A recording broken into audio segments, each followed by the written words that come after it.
Baltimore is 5-1 on the season. They're in second place in the division, and they've got a big one coming up on November 1st. Pittsburgh at Baltimore. That is a CBS game. Nick Boyle is my guest. Nick, it is great to have you on the show. How are you, Nick? Awesome. How you doing? Great to be here. Good. Great to have you here. So you're coming off that win over Philadelphia. You are 5-1. Let me rephrase that question. Going into a bye week, how is life for you right now overall?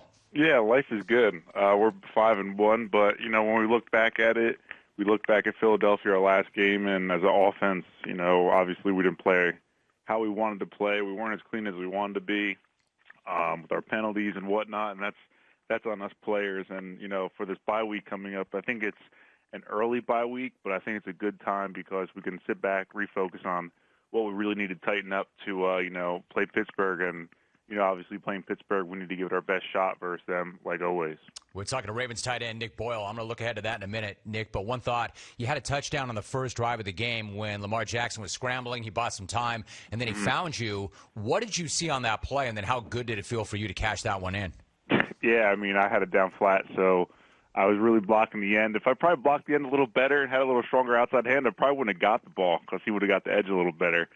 But, yeah, just blocking the end gave Lamar the edge, and, Lamar does what he always does with the ball. He makes people miss, he buys time, and he finds the open receiver, and, that's what he did to me. And, it's always good for me to score because I have a high tendency of getting stopped at the one the past couple of years. So, it's nice to actually get in the end zone. That's kind of funny. I'm going to ask you about that in a minute. But as a team, you dropped that tough one to Kansas City back in week 3, but you have won 3 straight since.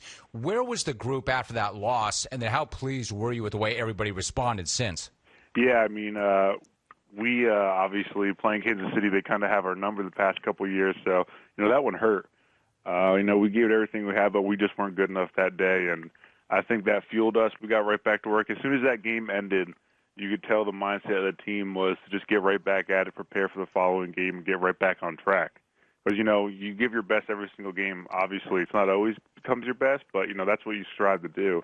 And it doesn't always work out like that, but you can't really change what happens in the past, and you just got to move forward and move on, and I think that's what we did. Ravens good job of. I'm sorry about that, Nick, jumping in on you. Nick Boyle joining us. The offense, because I was so eager to ask you about this, but the offense has scored in every quarter this season. You do lead the league in points, but I get the sense that everybody feels like there's still another gear or even another level that this group can find. How would you describe the offense's performance so far? And if there is another gear, what does it look like? Yeah, obviously, you saw us last year. We were dominant, in all phases of the game on offense. And this year we've kind of, had a little bit of rocky road, and, whether that's people, creating penalties or things just not going our way. But obviously when you said we're averaging 30 points a game, we're not doing bad. But for us as a team to look back at ourselves, it's not up to our standard, and that's only because we set extremely high standards here. So I think that's kind of a credit to how we feel, how we approach the game, how we want to, strive to be great. And if we're not firing like crazy, we're having these penalties and stuff that kind of slows us down. That kind of keeps teams in the game like this past week. That's not up to our standard, and we just want to correct those and move on. Now, I would imagine the standard is the standard. Nick Boyle is joining us. We had kind of a chuckle when you said that you sometimes get stopped at the one. It's kind of unusual in the sense that last November, it was unusual in the streak that you were in your 5th NFL season and you still had not scored a touchdown. Yeah. Then you broke through against the Pats. Your teammates mobbed you. it seemed like you were pretty mellow throughout, and they were the ones who were fired up. What was that moment like for you? Yeah, that was awesome. I had 2 2-point conversions before that, which are, kind of whatever. It's a 2-point conversion. No one cares. And then I had one that was taken away, I think, or someone was blocking downfield earlier that year, the year before. So to finally get in the end zone was awesome because, when I got re-signed here, everyone had, we're paying this guy this much. He doesn't even have a touchdown. You know what I mean? So not that I care what other people think, but it's just kind of a funny way to look at it. So it obviously feels good to score. Nick, see, that's the thing, right? Like I've had pass rushers, as an example, come on the program, and they talk about how folks are always so focused on sacks, and they don't notice the other things that the players are doing on the field. Does it feel that way in this regard to you? Obviously you want to score, but does it overshadow all the other things that you bring to the team? Yeah, maybe it overshadows to people who are outside of our building or to normal fans who don't really understand the full thing of football. You know what I mean? As long as I'm respectful of my teammates and my coaches and those who are extremely important and matter to, our success. I think that's all that matters to me. But it does kind of get overshadowed, all the other stuff like blocking, whatnot, all the other things that need to go on for this offense to function. Does kind of get overshadowed from, scoring touchdowns. I think so, and maybe you can't say it specifically yourself, but I will. I mean, to this point, your fellow tight end, Mark Andrews, said, quote, "We all know how valuable he is. He basically is what makes this offense tick," end quote. The year before that, John Harbaugh was asked why the offense is so dominant on the ground, and he said, quote, "Watch Nick Boyle. That's a big part of it," end quote. So how much pride do you take in the fact that you do set the tone for the offense in so many different ways? Yeah, that's everything to me. I think this previous game, I didn't block as well as I wanted, but I scored a touchdown and I caught, two other balls, and everyone's like, "Oh, man, great game. But I got home and I told my wife, I'm like, "Hey, I don't just feel as good as I normally do after games. I didn't block as consistently as I normally do, and I just didn't feel as satisfied within." And, she's like, "Well, you scored. You caught a couple balls, which is great, yeah, but it just doesn't give me that, the satisfaction inside that you just were out there dominant, And, Nick, not a lot of guys say that. I mean, blocking is not something that a lot of guys want to do or like to do or take pride in, but listening to you right now, I can tell how important it is to you. Where did that approach come from when it comes to blocking? Where did that mindset come from? Yeah, back in high school, I was a tight end. Actually, I was a wide receiver first, and then I became a tight end second half of high school, and we were in a triple option. So all I did was block. It was engraved in me from my high school coaches, and that was my way, to do my job on the team. So that's what kind of just got ingrained for me from then. And it didn't really matter, who was catching balls back then, triple option offense, obviously. So as long as we all scored and everyone was just like nailing people, just driving dudes in the ground, we were all happy. So I think it just started from a young age. We're talking to Nick Boyle for a few more moments. In fact, speaking of high school, I'm talking about High Point High School in New Jersey. But prior to that, you played basketball. So when did that thing switch? When did you decide that football was your thing as opposed to basketball? Because you were a nice basketball player.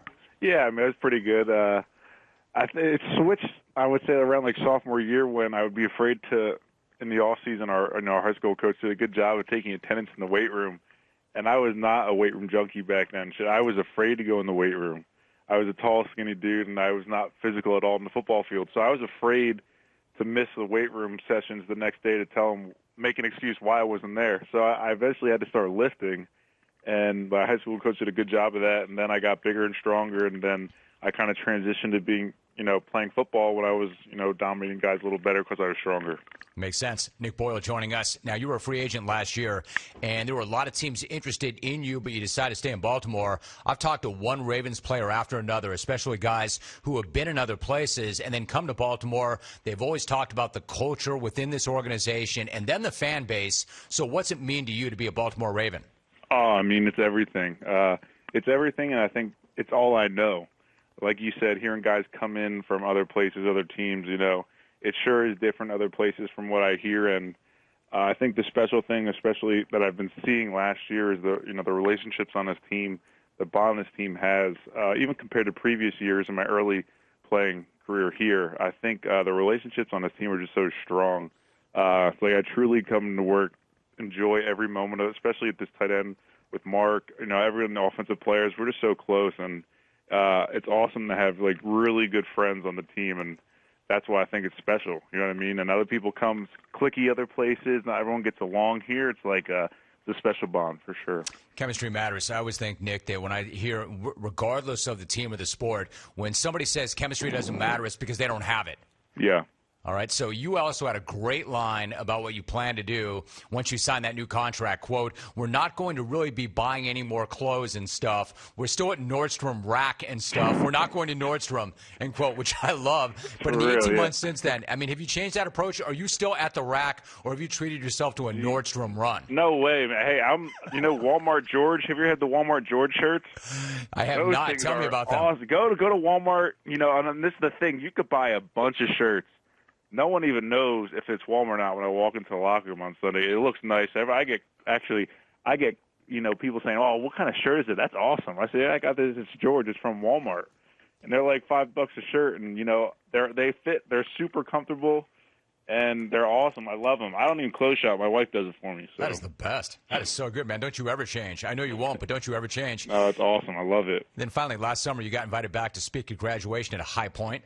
Yeah. What did that mean to you? What was that moment like? What was your message for the kids there? Oh, that was awesome. My message for the kids, I looked at myself going back to high school and the shoes I was in back then. I just wanted to tell them that, the only, time that's important is the time right now, and that's the only thing you control is right now. And you want to really win the moment of what you're doing currently and not look too far ahead and not let the past affect you. Just learn from the past. And like I said, it was an honor to come back there. I'm sure some teachers were like, "Hey, man, why are we bringing Nick Boyle in? He didn't really care about my class." It was a true honor, and it was cool to speak to the kids. I think that is a great message. Just win the moment and do not let the past affect you. He's a tight end for the Baltimore Ravens. He had 3 receptions and that touchdown in the win over Philadelphia. They're in the bye week, and then they've got another big one. They're at home against Pittsburgh on November 1st. Nick Boyle here in the jungle. Nick, appreciate you very much. Great to have you on. Thank you so much for doing it.